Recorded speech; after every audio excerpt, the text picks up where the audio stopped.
បាទសូមជម្រាបសួរលោកគ្រូថ្ងៃនេះក្រុមពួកយើងនឹងធ្វើការ presentation អំពី final project របស់យើងដែលមាន topic និយាយពី quiz system ហើយយើងមកពីក្រុមទី4សមាជិករបស់យើងមាន3នាក់មានខ្ញុំលីហួរមានចន្ទ្រាជាមួយនឹងមូនីហើយនេះគឺជា content របស់ពួកយើងមាន6ចំណុចដែលពួកយើងនឹងធ្វើការរៀបរាប់ detail តាមក្រោយចំណុចចាប់ផ្ដើមដំបូងគឺយើង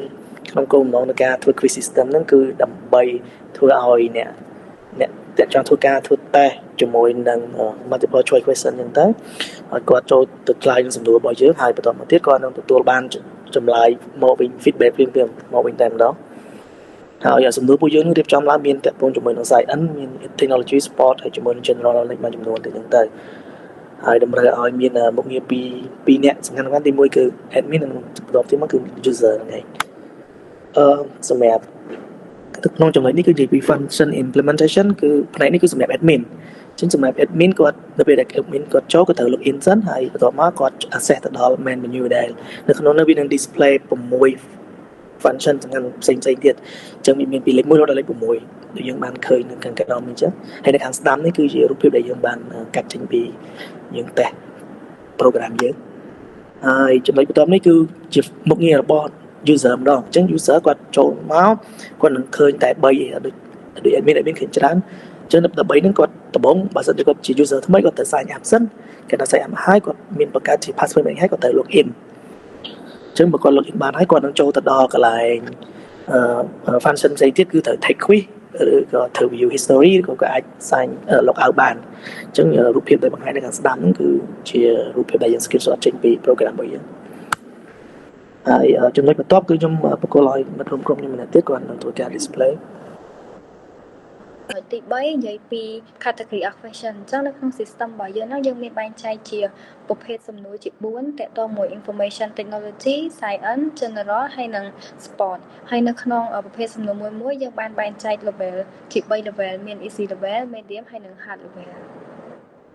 ចឹងនេះជា overall flow chart របស់យើងក្នុង system របស់យើងទាំងមូលហ្មងដែលដំបូងគឺយើងតម្រូវឲ្យ choose rule admin ហើយនិង user ហើយនៅពេលដែលគាត់រើស option admin ឬក៏ user ហើយគាត់នឹងចូលទៅដល់ rule របស់គាត់ផ្សេងគ្នាចឹងយើងនឹង take example ខ្លះអំពី flow chart របស់គាត់មួយ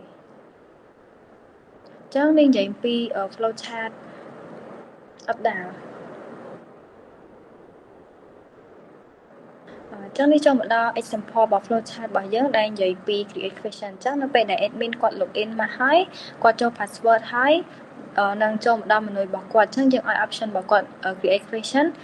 យើងនឹងឲ្យគាត់ input question មកហើយ option ទាំង4បន្ទាប់មកយើងនឹង save ទិន្នន័យអស់ហ្នឹងចូលទៅក្នុង file របស់យើងហើយបន្ទាប់មកចំពោះ option update question វិញគឺដូចគ្នាពេលដែលគាត់ login admin ហើយ enter password ឲ្យហើយចូលមកដល់ហ្នឹងគឺគាត់អាច update question ដោយបញ្ចូលនៅ question ហើយនឹងសំណួរទាំង4ដូចគ្នាហើយនឹងទិន្នន័យទាំងអស់ហ្នឹងនឹងធ្វើការ save ទៅក្នុង file ហើយចំណុចបន្ទាប់យើងនិយាយពី function ទៅមុខទៀតចំណុចបន្ទាប់យើងនិយាយពី function view នៅក្នុង rule admin អញ្ចឹង function view ហ្នឹងយើងមានបែងចែកជា2គឺមាន view user ហើយនិង view question ដែល view user ហ្នឹង admin គាត់អាចមើលថាតើក្នុងហ្នឹងមាន user ទាំងអស់ប៉ុន្មានដែលគាត់បានចូល take quiz ហ្នឹងហើយ question ក៏ដូចគ្នាគាត់អាចចូលទៅមើលថាក្នុងហ្នឹងទាំងអស់ system ហ្នឹងគឺមាន question ចំនួនប៉ុន្មានអញ្ចឹងចំពោះ function delete function វិញគឺ admin គាត់នៅពេលដែលគាត់ចុច delete function អញ្ចឹង delete question អញ្ចឹងគាត់អាច delete question នឹងបានហើយយើងនឹងសួរគាត់បញ្ជាក់ថាតើគាត់ចង់ delete question នឹងពិតប្រាកដមែនឬក៏អត់បន្ទាប់មកយើងនឹង save ទិន្នន័យទាំងអស់ហ្នឹងទៅក្នុង file ដូចគ្នាក្នុងការធ្វើ project ហ្នឹងគឺយើងប្រើ GitHub ដើម្បី share code ឲ្យគ្នាទៅវិញទៅមកហើយនឹងក្នុងការធ្វើ project ហើយនឹងក្នុងការ share idea គ្នាហើយចំពោះការធ្វើ system ហ្នឹងឯងគឺយើងបានជួបបញ្ហាមួយចំនួនដូចយើងពិបាកក្នុងការជួបគ្នាដោយសារយើងរវល់រៀងខ្លួនអញ្ចឹងដែរប៉ុន្តែយើងនៅតែព្យាយាមក្នុងការជួបគ្នាក្នុងការធ្វើ system ហ្នឹងឲ្យហើយចំពោះ system វិញគឺយើងជួបបញ្ហាមួយចំនួនដូច encrypt password អញ្ចឹងពេលដែលយើង encrypt ហើយយើង save ទិន្នន័យចូលក្នុង file ហើយប៉ុន្តែនៅពេលដែល user គាត់ login គឺយើងlogin អត់បានប៉ុន្តែយើងព្យាយាមរកដំណោះស្រាយហើយយើងក៏អាចធ្វើវាបានហើយនឹងជួបបញ្ហាមួយចំនួនដូចជា testing code computer របស់យើងពេលដែលយើង test ច្រើនដងទៅម្ដងវាដាម្ដងវាអត់ដាអញ្ចឹងយើងក៏រៀងពិបាកដែរប៉ុន្តែចុងក្រោយយើងបាន build system របស់យើងទាំងមូលហើយអញ្ចឹងចំណុចបន្ទាប់និយាយពី demo code teammate ខ្ញុំនឹង present បន្តគឺចូលមកដល់វគ្គ demo code ចឹងខ្ញុំនឹង demo ផ្នែក user ដែលសារយើងអត់មាន account ខ្ញុំទៅតែ sign up សិន full name ខ្ញុំនឹងដាក់ឈ្មោះខ្ញុំ email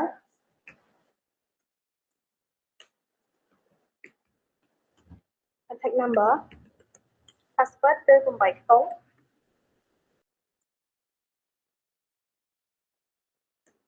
ហើយគឺបាន register success ហើយខ្ញុំចង់ទៅតេស្តផ្នែក log in ម្ដងអញ្ចឹងខ្ញុំចូល log out សិនទៅ user ដែរនឹង log in បើ username password ហើយគឺដល់ main menu របស់ user អញ្ចឹងខ្ញុំចូលទៅ take quiz ខ្ញុំជ្រើសរើសផ្នែកលេខ1ហើយវាយចូលនៅចម្លើយនឹងសំណួរគឺឆ្លើយ answer អញ្ចឹងរៀងរាល់4សំណួរម្ដងគឺគេសួរយើងថាតើយើងចង់ទៅ medium level ឬក៏អត់ខ្ញុំចង់ទៅខ្ញុំវាយហើយឆ្លើយសំណួរបន្ត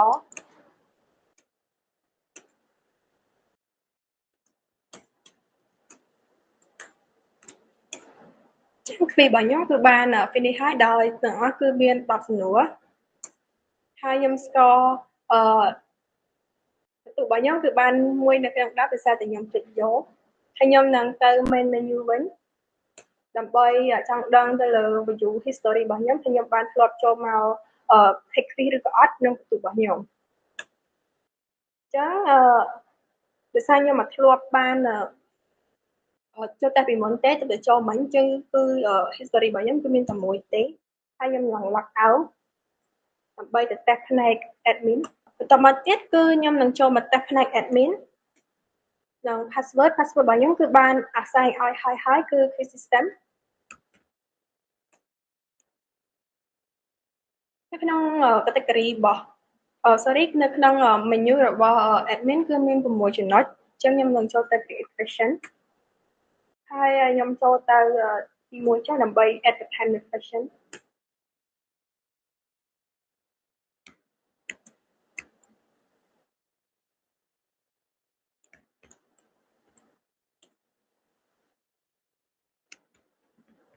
និងបញ្ចូល option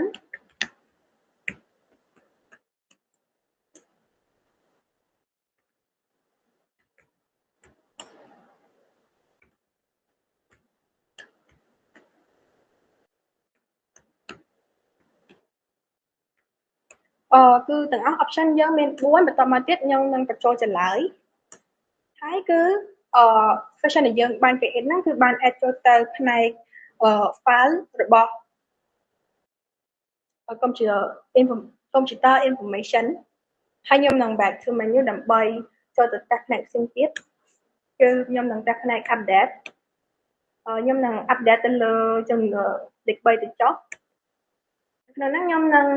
update ទៅលើលេខ1ខ្ញុំចង់ដឹងខ្ញុំចង់ delete សំណួរហ្នឹងហើយខ្ញុំចង់ update ទៀត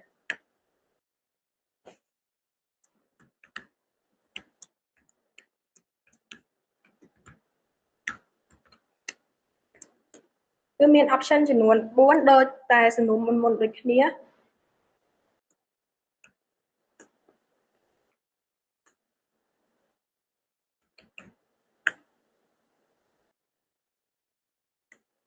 ចឹងចម្លើយនេះគឺ A ហើយវាប្រកាសជាលោតមកថាចង់ back ឬក៏យើងចង់ update ទៅលើបន្តទៀតបើករណីចង់ update ទៅលើបន្តទៀតចុចលេខ1ប៉ុន្តែខ្ញុំចង់ back គឺ menu វិញនឹងចូលលេខ3ដើម្បីតេស្តផ្នែក delete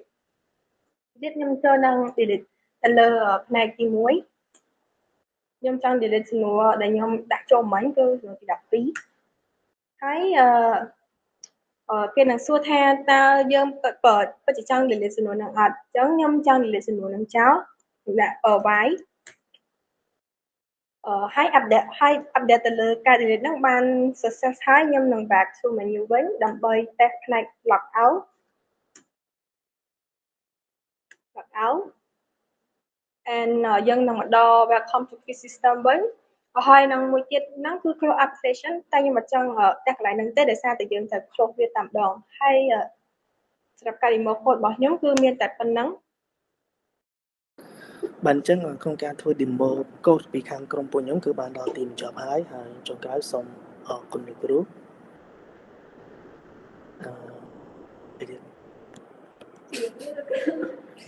គុណលោកគ្រូ